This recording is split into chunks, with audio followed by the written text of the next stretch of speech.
Now to your 17 Court Watch. After spending more than 3 decades on death row, former Deputy David Keith Rogers appeared Wednesday in Kern County Superior Court for a hearing, during which a stretcher was called into the courtroom. It's unclear what happened after that, but Rogers, who appeared frail, leaned forward and asked his attorney to request a break. It was during that break, with the public in the hallway, that medical personnel were seen pushing a stretcher into the courtroom. They left moments later, and when court resumed, Rogers was back at the defense table. The reason for the medical call was not addressed in court. Rogers, who is now 75 years old, was convicted back in 1988 on 2 counts of murder in the deaths of Janine Benatinde, who was 20 at the time, and Tracy Clark, 15.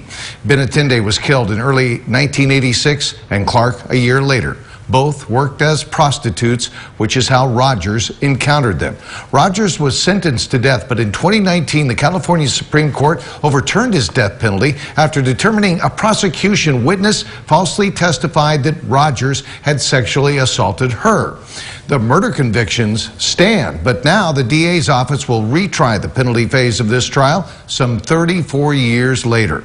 Penalty phase of the retrial is expected to begin in January.